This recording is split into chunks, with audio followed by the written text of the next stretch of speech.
Right now, I want to focus on the shooter's wife.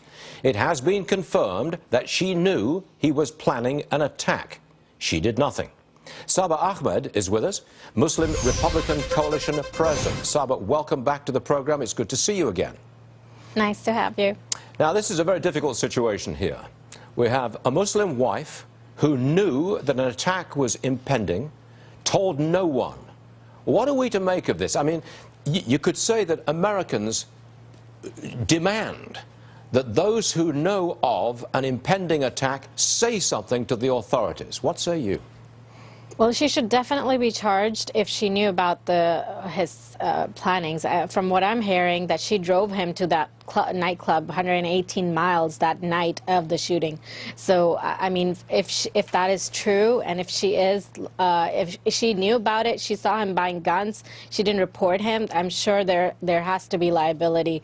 There is ethical and moral liability, and also, I mean, she saw so much and she didn't say anything. So I'm concerned about this wife. Maybe she was going to help him, like the San Bernardino couple. I don't know. But I'm very skeptical about this lady, and I really hope that our law enforcement doesn't drop the ball like they did in this case. Well, what about other Muslim wives? I mean, is there something within the marital relationship within Islam that demands silence from the wife? Well, I mean, it obviously demands obedience. It demands, there's marital privacy, there's spousal privilege, there's a lot of other stuff that comes into play.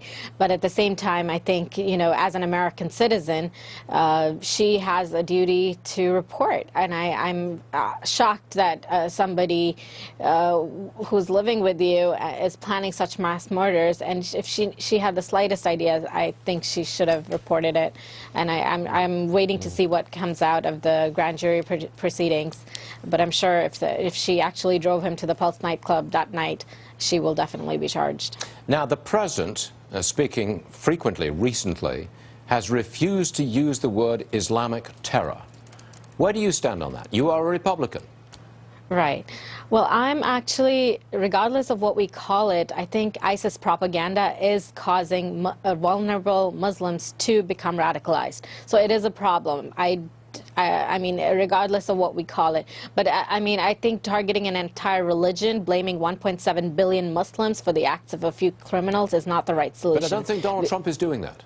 Forgive me for interfering here, but I don't think Donald Trump is saying that. He's saying we want a temporary ban on Muslims coming into America until we can figure out what's going on. Do you oppose that, Saba?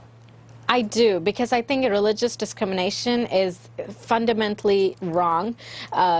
This country is built on the freedom of religion. Constitutional rights of everybody are important. And I think it's so absurd to target just based on a faith. We wouldn't ever consider a Jewish ban. We wouldn't consider a Christian or a Mormon ban. Why would we consider a Muslim ban? It just sounds so absurd. Is it just the religious aspect that concerns you? Let me just give you a totally different example for a moment. Sure. You know, biker gangs, violent biker gangs, if they'd been involved in a mass shooting, would not we be entitled to say, no more bikers come into this country? Isn't that legit? I don't think we could target. It's so vague and broad. Like I said, there's 1.7 billion Muslims around the world. If you're banning, there's so many H-1B visas that are being issued all over India, Pakistan, South Asia. There are mostly Muslims that are coming in. You're targeting engineers, doctors, lawyers.